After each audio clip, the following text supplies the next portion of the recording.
हरे कृष्णा। संसार की सृष्टि में हर कोई एक विशेष उद्देश्य से यहाँ आया है। हर तत्व में एक गूढ़ रहस्य छिपा है।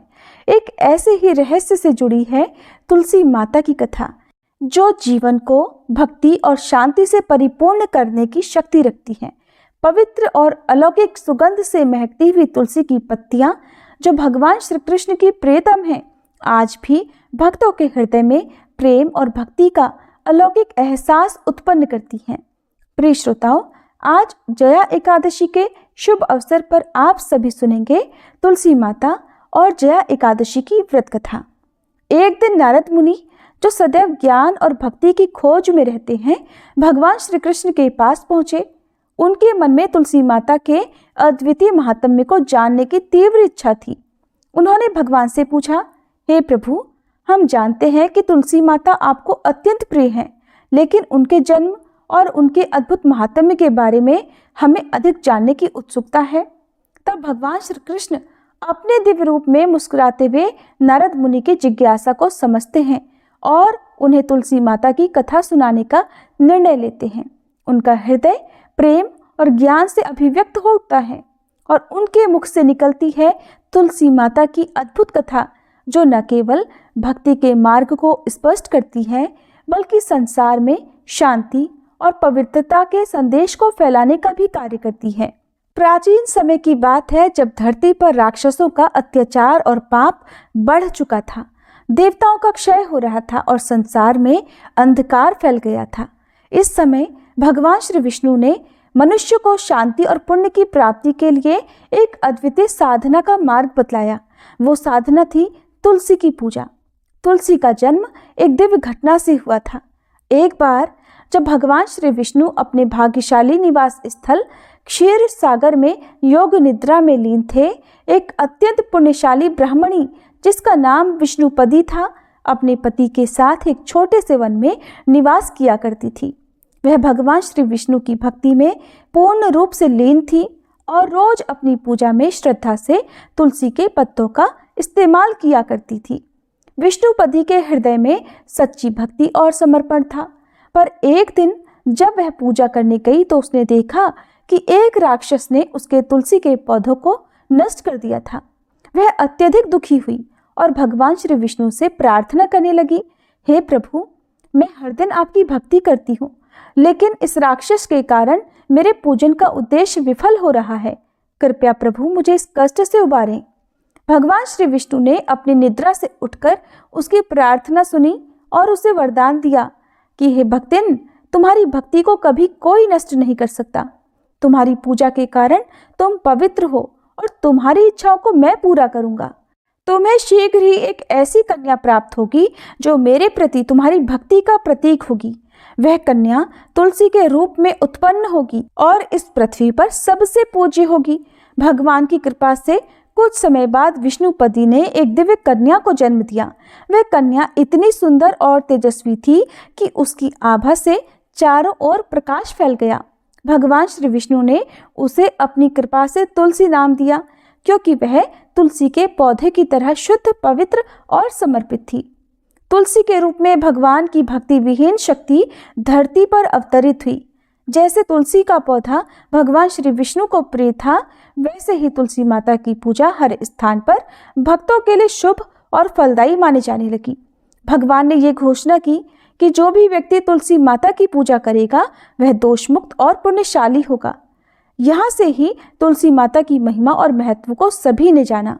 आज भी तुलसी माता का पूजन हर घर में भगवान श्री विष्णु के साथ साथ उनके आशीर्वाद को प्राप्त करने का सबसे प्रभावशाली तरीका माना जाता है। उनकी पूजा से जीवन में शांति, समृद्धि और दिव्य आशीर्वाद का वास होता है। एक बार किसी छोटे से गांव में एक बूढ़ी महिला, जिनका नाम था कल्याणी, जो पूरी निष्ठा और श्रद्धा से भगवान श्री विष्णु की पूजा किया करती थी।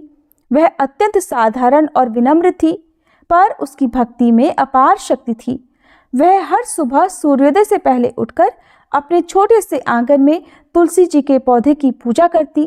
तुलसी माता के प्रति उसकी गहरी श्रद्धा थी, क्योंकि वह ये मानती थी कि तुलसी माता की कृपा से ही उसके जीवन की कठिनाइयों का समाधान होता है। कल्याणी का जीवन बहुत साधारण था, लेकिन एक बात थी जो उसे विशेष बनाती थी कि उसने अपनी पूरी जिंदगी एकादशी का व्रत निष्ठा से रखा था। हर एकादशी को वह उपवासी रहती, पूरी तरह से समर्पित होकर भगवान श्री विष्णु का ध्यान करती।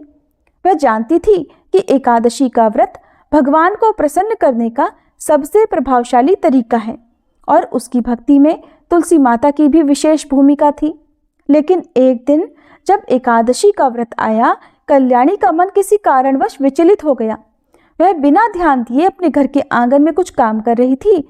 अचानक उसने अन्न के कुछ दाने अपने मुंह में डाल लिए और ठीक उसी समय एक चूहे ने तुलसी के पौधे के पास रखे पानी के पात्र को गिरा दिया, जिससे तुलसी के पौधे में जल समर्पित हो गया। ये देखकर कल्याणी घबरा गई और जल्दी से पानी के पात्र को तुलसी के पौधे से दूर किया। लेकिन उसी समय, क्योंकि एकादशी का दिन खत्म हो गया था और उसने गलती से व्रत तोड़ा था, कल्याणी को घबराहट होने लगी। वो सोचने लगी कि अब मेरी पूजा और व्रत का कोई मूल्य नहीं रहा, क्या अब मुझे पाप लगेगा? और वह भगवान श्री विष्णु और तुलसी माता से क्षमा की प्रार्थना करने लगी। एक अजीब सा भय उसके मन में समा गया, क्योंकि उसने जान लिया था कि यदि एकादशी का व्रत टूट जाता तो उसके समस्त पुण्य का नुकसान हो सकता था। लेकिन तभी एक अद्भुत घटना घटी। एक तेज रोशनी से उसका आंगन चमक उठा और सामने प्रकट हुए स्वयं भगवान श्री विष्णु और उनके साथ थी स्वयं तुलसी माता भी। भगवान श्री विष्णु ने उसकी चिंता दूर करते हुए कहा, कल्याणी, तुम्हारे मन की श्रद्धा और भक्ति में कभी कोई कमी नहीं आई। तुम्हारे हृदय में सच्चे प्रेम और समर्पण का भाव है, इसलिए तुम्हारे व्रत का कोई नुकसान नहीं होगा। तुलसी माता ने भी हंसते हुए कल्याणी से कहा कि तुमने जिस तरह से मुझे पूजा, उसी तरह से भगवान श्री विष्णु की भक्ति तुम्हारे जीवन का एक अटूट हिस्सा है। एक साधारण गलती से तुम्हें कोई पाप नहीं लगेगा, क्योंकि तुम्हारा मन शुद्ध और निष्ठावान है। तब भगवान ने उसके सामने एक विशेष अवसर रखा। उन्होंने कहा कि तुम्हें इस घटना से एक शिक्षा प्राप्त होनी चाहिए। तुम्हारी भक्ति में कोई कमी ना हो, लेकिन कभी कभी परिस्थितियां हमारे नियंत्रण से बाहर हो जाती हैं। मैं चाहता हूं कि अब तुम और अधिक समर्पण के साथ मुझे नमन करो, ताकि तुम्हारा जीवन सच्चे भक्तों जैसा हो जाए। उस दिन के बाद से कल्याणी की भक्ति में एक नया जोश और उत्साह था। उसने तुलसी के पौधे के पास एक छोटा सा मंदिर भी बना दिया, जहां वह हर दिन सुबह और शाम पूजा किया करती, दीप जलाया करती। एक दिन उसने देखा कि जब तुलसी के पौधे के पास वह जल अर्पित कर रही थी, वह पौधा अपने आप और अधिक हरा भरा हो जाता था। ऐसा लगता था मानो तुलसी माता स्वयं उसकी पूजा को स्वीकार कर रही हो। इसके कुछ दिनों के बाद कल्याणी के घर के पास एक विचित्र घटना घटी। रात के समय एक तेज तूफान आया, जिससे गांव के कई घरों की छतें उड़ गईं। लेकिन कल्याणी के घर की छत जैसे किसी अदृश्य शक्ति ने संभाल रखी थी। तूफान के बावजूद उसकी छत पर एक भी कड़ी नहीं टूटी। ये देखकर गांव वाले आश्चर्यचकित हो गए और उन्होंने कल्याणी से पूछा, क्या तुमने कोई विशेष पूजा की है जो तुम्हारे घर का कोई नुकसान नहीं हुआ? तब कल्याणी ने मुस्कुराते हुए कहा, मैंने तो केवल अपने जीवन में भगवान श्री विष्णु और तुलसी माता की पूजा की है। उनके आशीर्वाद से ही आज सब कुछ सुरक्षित है। अब तो गांव वाले पूरी श्रद्धा से कल्याणी के घर आने लगे और वह उन्हें तुलसी माता की पूजा और एकादशी व्रत के महत्व के बारे में बताने लगी। धीरे धीरे कल्याणी का घर एक धार्मिक केंद्र बन गया और लोग वहां जाकर सुख, शांति और समृद्धि की कामना करने लगे। फिर कल्याणी के कहने से सभी गांव के लोग एकादशी का व्रत और तुलसी माता की पूजा करने लगे। इस प्रकार भगवान श्री विष्णु और तुलसी माता की अकल्पनीय कृपा से कल्याणी का जीवन बदल गया।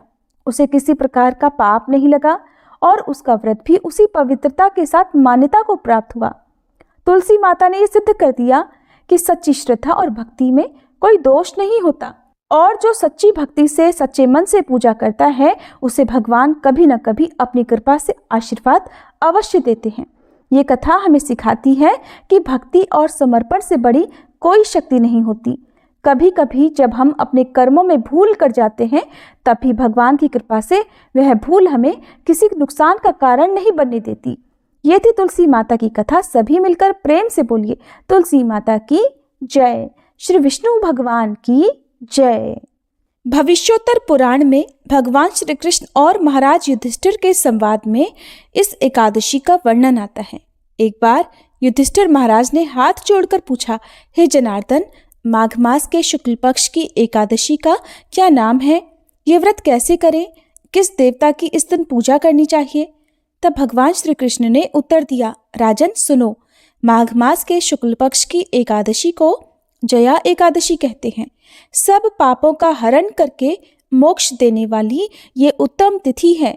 जो कोई भी इस व्रत का पालन करेगा उसे पिशाच योनि प्राप्त नहीं होगी। इसलिए प्रयत्नपूर्वक इस जया एकादशी का पालन करना चाहिए। प्राचीन काल में स्वर्ग में देवराज इंद्र का राज्य था। देवगण अप्सराओं के साथ पारिजात वृक्ष से शोभित नंदनवन में विहार कर रहे थे।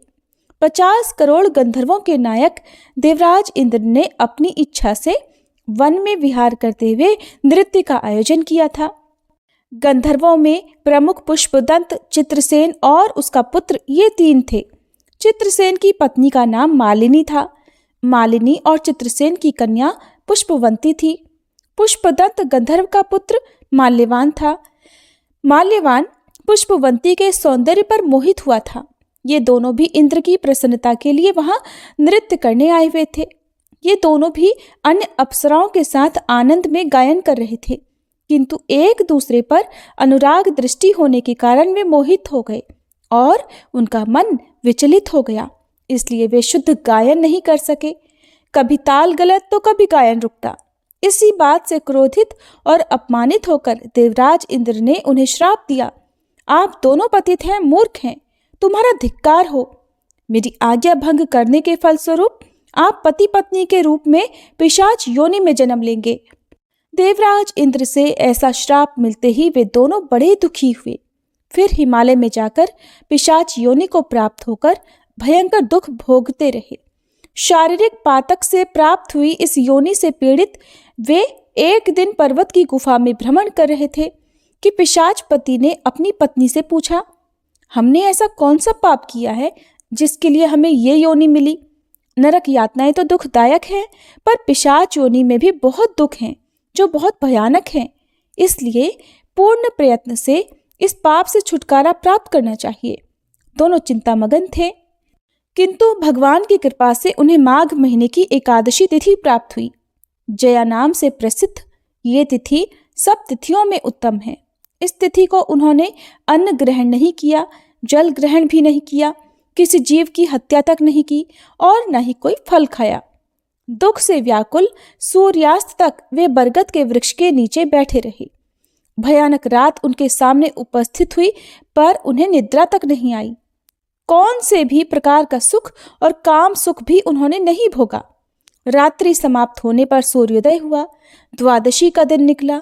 उनसे जया एकादशी के व्रत का पालन हुआ था।